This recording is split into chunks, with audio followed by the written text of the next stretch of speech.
This is an ABC News special report. Now reporting, David Muir.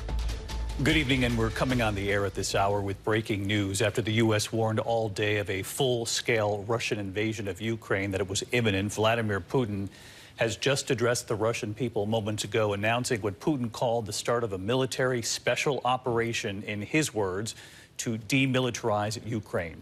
That Russia would bring in troops. He told Ukrainian troops to lay down arms and go home. Putin warned outside countries not to interfere. A Russian military operation, it would appear, is now underway. More than 150,000 Russian troops had been surrounding Ukraine for days now, surrounding the borders in the north, the east, and the south. The senior U.S. defense official had already reported the troops were uncoiled. They were ready all day. There were several ominous developments leading up to this tonight from Vladimir Putin himself. Russian state media now reporting that those two separatist regions inside Ukraine that Vladimir Putin declared as independent, that they were now requesting military help from Vladimir Putin and the Russian military in taking on Ukrainian forces. Of course, this was exactly what the U.S. and the West believed Putin would do, that Putin would use a request for help like this, one as a pretext or reason for moving in to explain any large-scale invasion. I want to bring in our senior foreign correspondent, Ian Pannell, who's been reporting live from Kyiv for several weeks now. And Ian, you reported moments ago that you have heard some noise already off in the distance.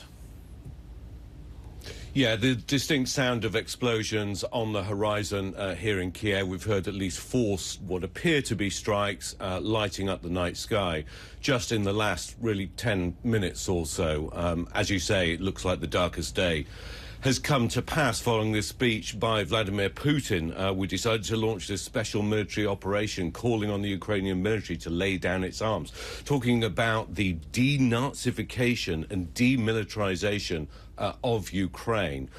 I mean, judging by those words, this appears to be the worst-case scenario, potentially. We have to wait and see.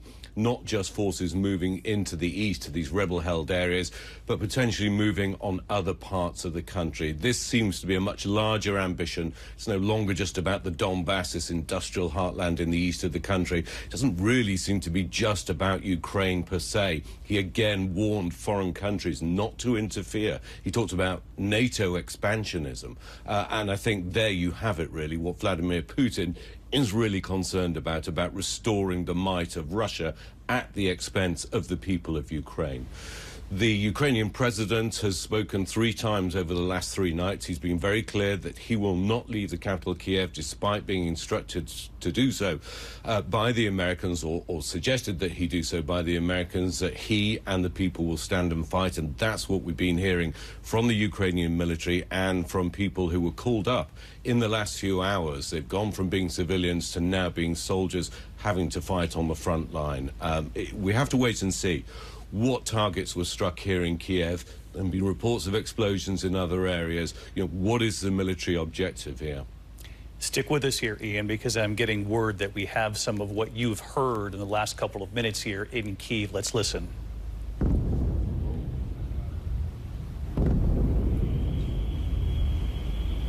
Obviously, for any one of us who have covered conflict in the past, the distinct sound of bombs going off in the distance. And Ian, I want to bring you back in because we were talking about the Donbass and eastern Ukraine, these two separatist regions that are part of the Donbass region.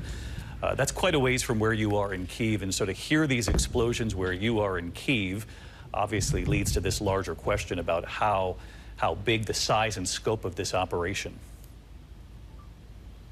Yes, absolutely, and that would be critical in terms of its bigger impact. I mean, in any case, whatever the scale of the military invasion that is now clearly underway, because President Putin has just announced it, is going to be devastating for this country. But if it is that larger invasion from Crimea in the south, this part of Ukraine that Russia annexed in 2014, and also from the east, again from the Russian city of Belgrade, its forces who gathered there, we felt that potentially they could move across into the east of the country, into the Donbass from there. And I think most worrying for the citizens of the capital from Belarus to the north, which is really only about 2 or 3 hours drive from the capital. That's unimpeded driving, of course.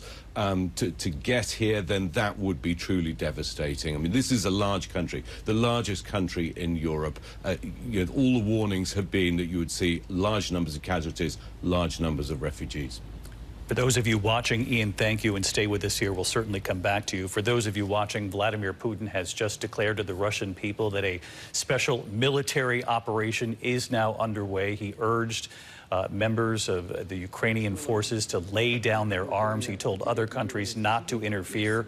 This Russian military operation that U.S. authorities in the West had warned was coming is now, in fact, underway. I want to bring in our chief global affairs correspondent, Martha Raddatz, also reporting in. She's in Lviv, Ukraine tonight. And Martha, what are you learning from your sources? Well, I have just been told, and it's quite obvious at this point, that it has indeed started. A senior Pentagon official told me that just a short time ago. This is the same Pentagon official who several hours ago texted me, David, I know I've shared it with all of you, and said you are likely in the last few hours of peace on the European continent for a long time to come, adding a warning, be careful. Here in Lviv, we have not heard any sounds of any sort of strikes. We are on the border with Poland, about 50 miles from Poland here in the west, but certainly on alert for any type of action. I've also been told by other senior officials that there are Russian teams out throughout Ukraine looking for people. This is the playbook that the United States has given intelligence about over the past few weeks, how this would go down, that it would start with cyber attacks. We are hearing there are cyber attacks already beginning in Ukraine. Then we would have missile strikes, aerial strikes, and Russian troops moving forward. Again, we don't know exactly where those Russian troops will go, what they will do, how or when or if they will attack Kyiv, but it is something we're standing by for at the moment, David. Again, no sounds here yet of any sort of action, but we are braced for that. Martha, you've been on the ground in Ukraine for several days now, and we have witnessed an extraordinary change in the temperature from the leadership of Ukraine just in the last couple of hours. The president of Ukraine, President Zelenskyy, addressing the Ukrainian people, actually revealing that he tried to reach out, tried to call Vladimir Putin today, that Putin did not take the call. And after days of saying his country should remain united, tonight he addressed the Russian people directly, saying we do not want war, saying that the Russians have been watching a Ukraine that is not the real Ukraine, that the message from Putin that they're going to free Ukrainians. He said, we are a free people. And he was met with silence, he said, when he tried to reach out to Vladimir Putin. Of course, President Zelenskyy several weeks ago and a week ago, really, was trying to tell people not to panic, that he didn't believe there was an invasion. So it really is a marked difference tonight. The U.S. has been trying to get President Zelenskyy to leave for his own safety. He obviously has not and is determined to stay, but that impassioned plea tells it all. He knows what's happening here tonight. He knows what is to come, a devastating war on the European continent, David.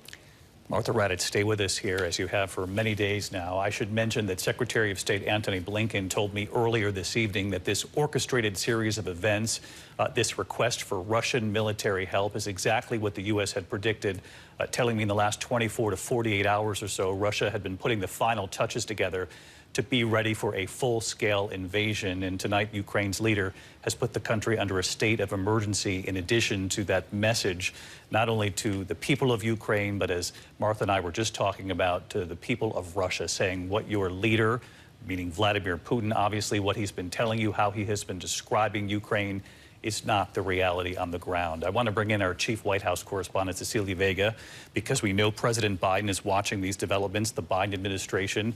And Cecilia, you heard Secretary Blinken tell me earlier that they did in fact believe this was imminent. There were more sanctions today related to the Nord Stream 2 pipeline after those harsh sanctions last night. And of course, the big question now is how President Biden will respond.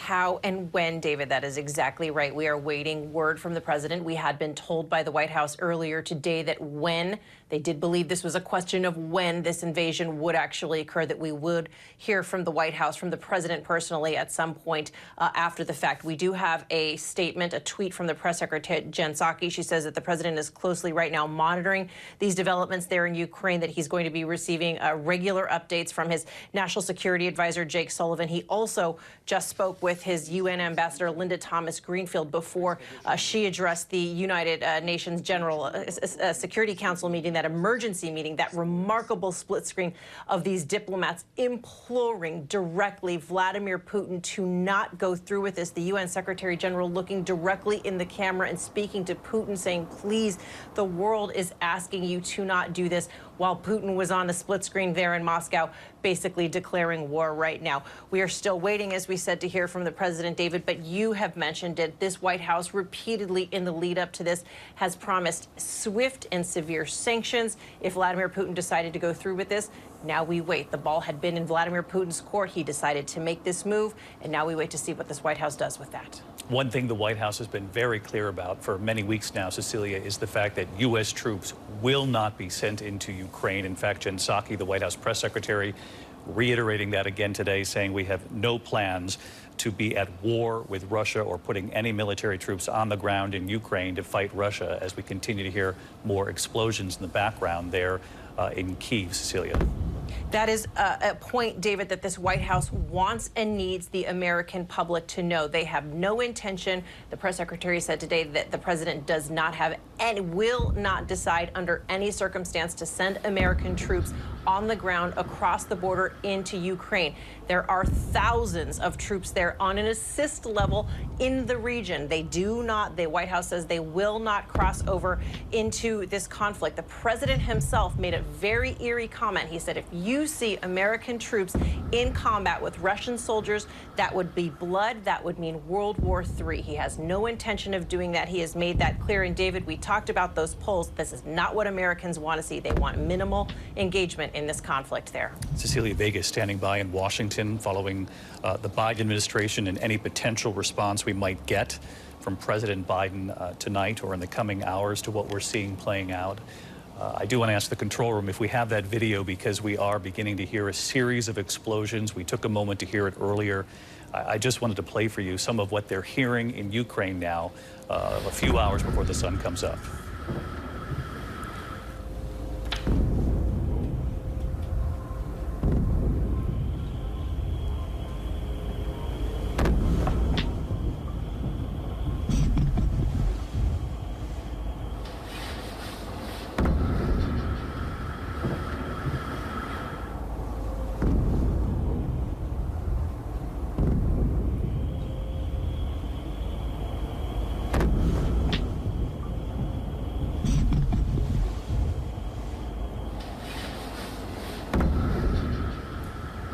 It is 5:23 in the morning in Ukraine. The sun has not come up.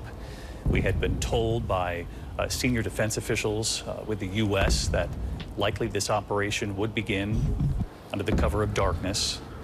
We'd also been told that they are expecting some difficult weather in the coming days and that likely Vladimir Putin would move in this particular time period, given the weather conditions on the ground, and before sunrise allows them to get this operation started before the Ukrainian people have a chance to recognize what's playing out in their own country. We do know that Western journalists in Kyiv, now this is a city, it's the second largest city in Ukraine, it's north of the Donbass region, that they are also hearing explosions there as well. And so we have Ian Panel in Kyiv, of course the capital of Ukraine, where they're hearing explosions in Kyiv, and you can see it on the map there. If you look just off to the right, you can see the Donbass, those two regions that were declared, suddenly declared independent by Vladimir Putin in the last couple of days. Those are in that area right there.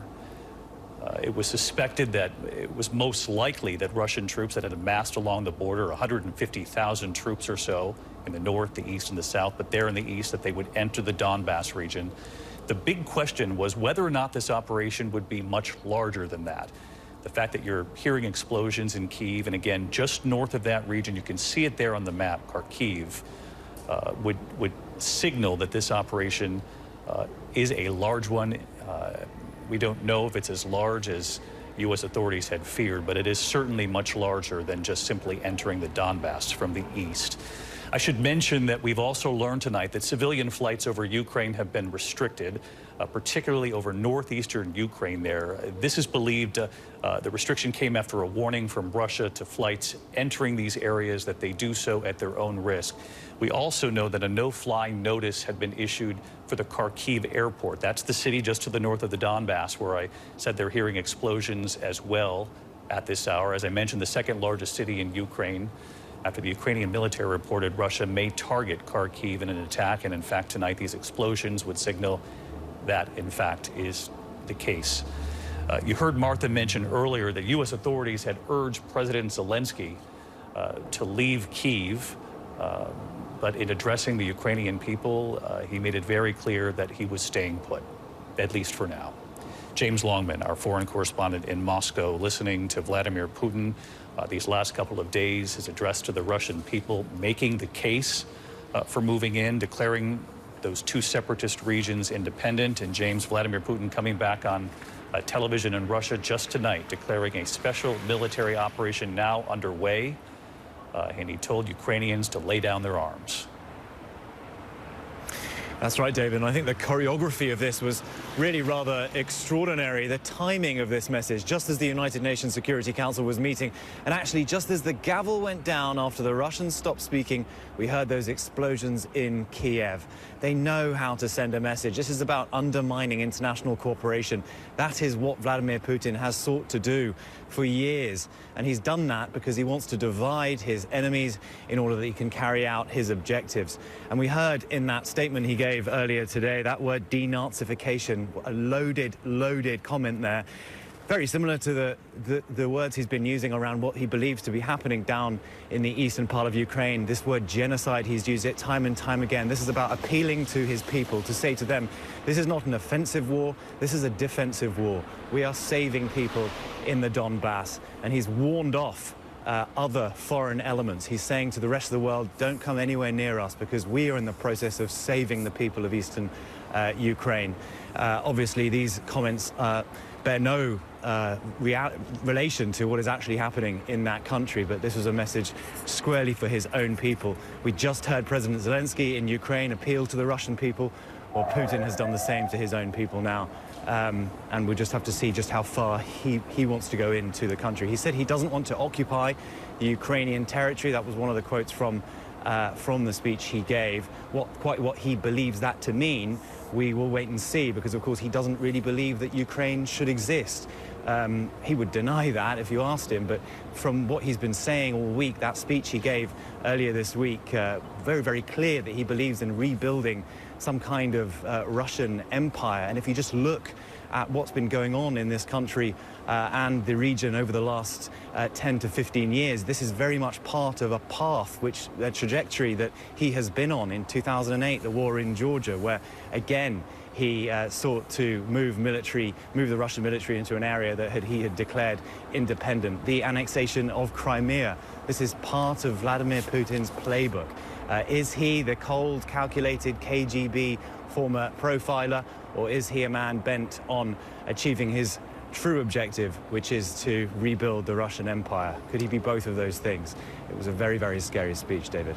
Just an extraordinary split screen playing out on the world stage. The reality that Vladimir Putin is trying to present to the Russian people versus what the West has signaled to the world for several weeks now about Vladimir Putin's plans in Ukraine. I should mention we're hearing sirens now going off in Kyiv, of course, the capital of Ukraine, in addition to bombs, explosions off in the distance, both in Kyiv and in Kharkiv, which is north of the Donbass region. All of that playing out at this hour.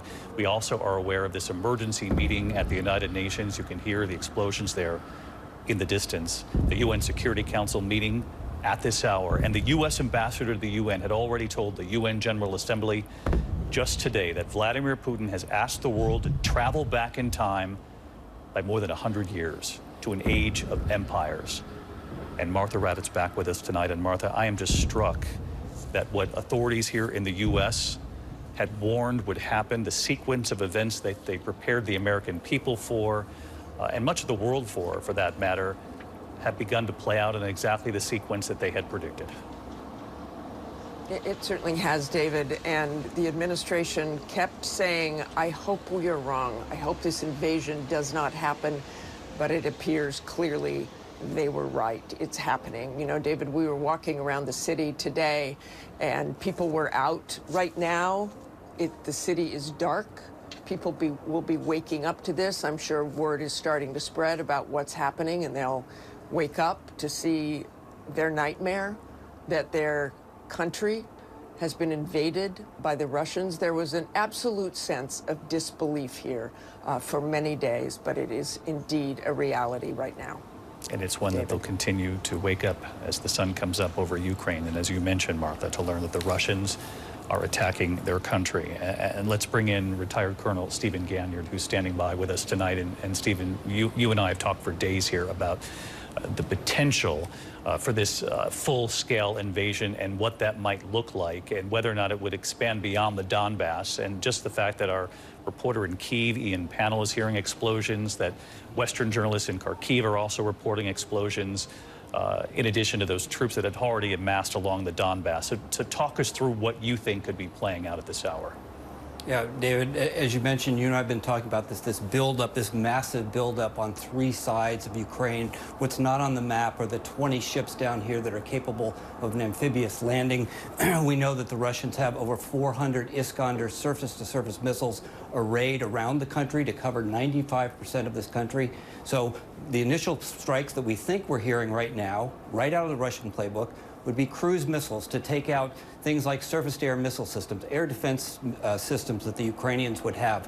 That would clear the path for waves of bombers and attack aircraft to continue to hit things like power plants, command and control, internet command centers. So the whole idea here in these first hours will be to create confusion, to separate the government from its people, to separate the government from their military, and to create the confusion that they hope will allow them to begin a ground invasion. That's what's anticipated. Where that comes and when is the question, and it will probably take us hours to see what happens and what Mr. Putin's true goal is in a ground invasion. Steve Ganyard with us, tracking the potential scenarios that we could watch play out in the coming hours. We're just learning that there's a statement coming in from the White House. Let's go back to Cecilia for that. Cecilia? David, the president is saying that, of course, he is praying for the people of Ukraine tonight, but perhaps he is really pointing this directly at Vladimir Putin. President Putin, quote, has chosen a premeditated war that will bring a catastrophic loss of life and human suffering. Russia alone is responsible for the death and destruction this attack will bring, and the United States and its allies and partners will respond in a united and decisive way. The world will hold Russia accountable. David, he will be meeting with G7 allies in the morning. He says that he will be speaking to the American people to announce further consequences. And that, of course, is those sanctions, what the White House has been describing, some of the most severe sanctions ever levied. We expect to hear from the White House tomorrow. David. Cecilia, thank you. Again, you're watching ABC News live coverage of what Russia is calling a special military operation, what U.S. authorities in the West will likely call an invasion, and a full-scale invasion was what they had been warning of all day, saying it was imminent given the intelligence on the ground. Vladimir Putin announcing that this military operation, claiming it's intended to protect civilians. But before we go off the air for now, I did want to check back in with Ian Pannell, our chief foreign correspondent there in Kyiv. And Ian, given the juxtaposition of Putin's words intended to protect civilians, I'm struck by what we heard from the Pentagon today, saying if he decides to conduct this invasion, this will be a war of choice and it won't be bloodless. Yeah, that's right. I mean, it's a dark day for Ukraine and it's a dark day for Europe. We're potentially now looking at the first conflict between two sovereign nation armies in Europe since the end of the Second World War. I think Ukrainians will start to wake up. They'll be hearing the news. They'll be hearing the explosions. Since we've been on air, we've heard at least 3 more distinct large explosions in the night sky here in Kiev. It's not possible to know exactly what's caused them or indeed what the targets are. But of course, against the backdrop of this effective declaration of war by Vladimir Putin, one would imagine that it could potentially be some kind of Russian airstrike, but it's a dark day for the country and people will wake in a climate of fear. David. Just an extraordinary scene that the people of Ukraine will wake up to. We can hear the sirens going off behind you. Our thanks to you, Ian. Again, Vladimir Putin declaring a special military operation, what the West is calling an invasion tonight of Ukraine. Putin warning other countries that any attempt to interfere with this Russian action would lead to, quote, consequences they have never seen. The White House, as you heard from Cecilia, already reacting tonight with prayers for the Ukrainian people and warning that there will be consequences for Vladimir Putin having taken this action tonight. We're going to continue to monitor these developments. We'll be back on the air as soon as there is something major that develops. Our coverage will continue at ABC News Live, abcnews.com. Again, Nightline later tonight, and Good Morning America first thing in the morning. I'm David Muir here in New York. Thank you for watching. Good night. This has been a special report from ABC News. Hi everyone, George Stephanopoulos here. Thanks for checking out the ABC News YouTube channel. If you'd like to get more videos, show highlights, and watch live event coverage, click on the right over here to subscribe to our channel, and don't forget to download the ABC News app for breaking news alerts. Thanks for watching.